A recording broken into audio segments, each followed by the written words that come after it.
Amaia Celaya Alvarez is a resilience expert and senior urban migration specialist at United Nations Office for Project Services. In this reflection, she explores the urgent need to integrate adaptive strategies into design practice across products, services, spaces, and business models. Drawing on a series of case studies from her work in communities across the globe, she demonstrates how resilience frameworks can help designers navigate complex, planetary-scale challenges. Good morning, good afternoon, everyone, and thanks to the World Design Organization for this invitation. It's a pleasure to join you today to celebrate the World Industry and Design Day, this 29th of June of 2026, and reflect upon this crucial matter now for designers, that is resilience. I am Amaia Celaya, and I am a resilience expert. We are living in a world defined by overlapping crises: the climate change, geopolitical instability, inequality growth, and high levels of volatility and uncertainty. And within this context, resilience plays a crucial role. In 2024, we proposed a seminar within Elisava, the School of Design and Engineering in Barcelona, and we gather practitioners, experts, students, educators to talk and to reflect upon this topic of resilience. The outcome of this seminar is a book called Resilience in Design that I invite you to explore and to visit. In this book and in the seminar, we asked ourselves very, very basic questions. What's design? What's resilience? How does resilience work?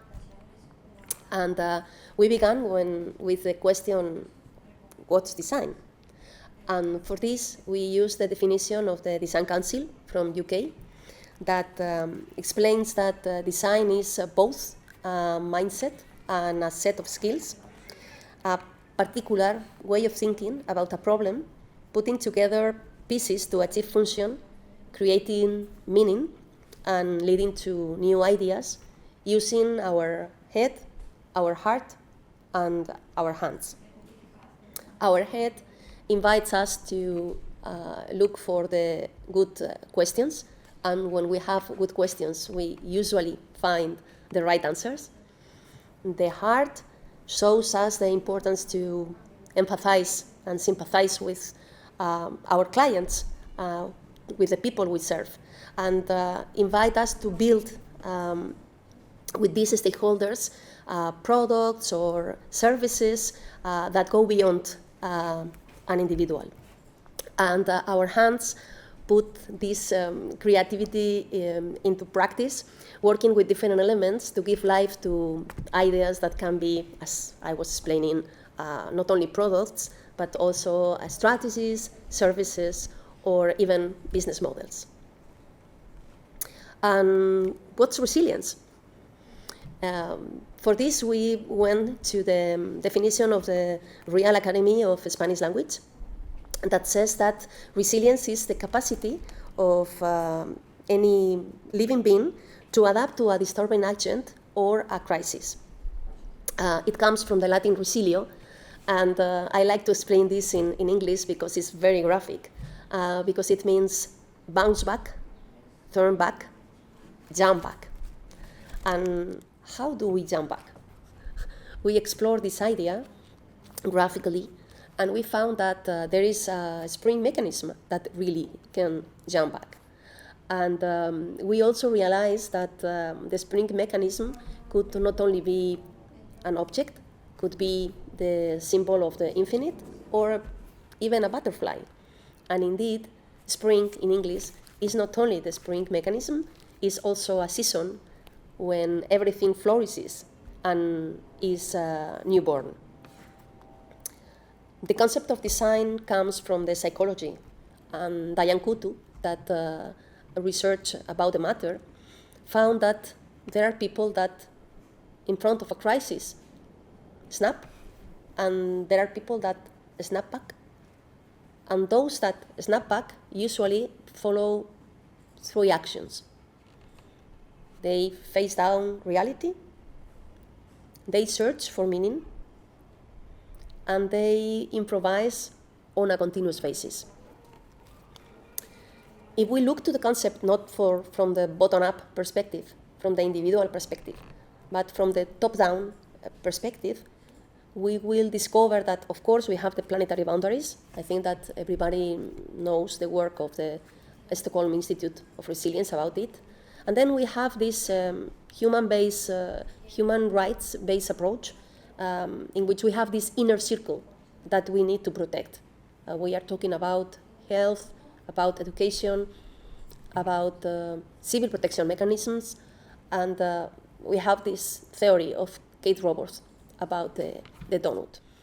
Oxfam also has their own definition of resilience, again with 3 steps, 3 big concepts: absorption, adaptation, and transformation. Absorption is the ability to implement intentional protective actions and face critical situations. Adaptation is the ability to make gradual, intentional changes in anticipation or in response to a change. And transformation is the ability to make intentional changes to stop the causes of the risk that is threatening us. With all this knowledge, we invented an equation. It's not a mathematical equation, it's a kind of metaphor, a conceptual equation that explores the relationship between resilience and sustainability. If sustainability is about the triple bottom, the 3 Ps, people, prosperity, and planet, and we count on risk, we will have, conceptually speaking, the concept of resilience.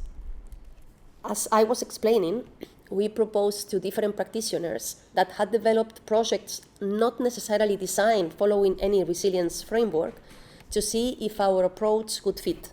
And our approach is made out of 7 steps that work as iterative loops, and that are the ones you can see. Empathize, that involves gaining a profound understanding of the stakeholders' aspirations, challenges, and needs.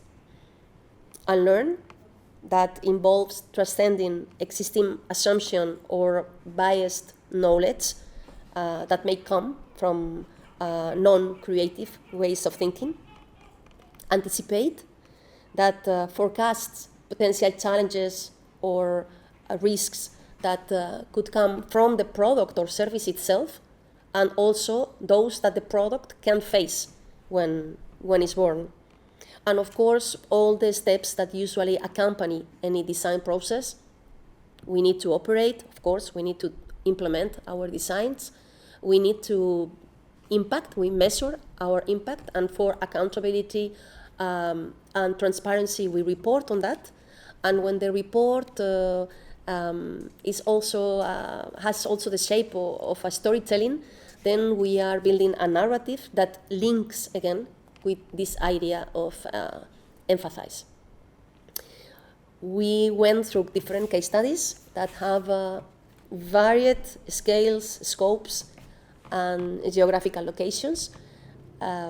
We had since a project that works with phytoremediation in Baia Mare, in a city of Romania, that also explores public health and bio-based business models, to Reviste, that is a startup from Chile that works from debris and waste from construction to develop new cladding materials.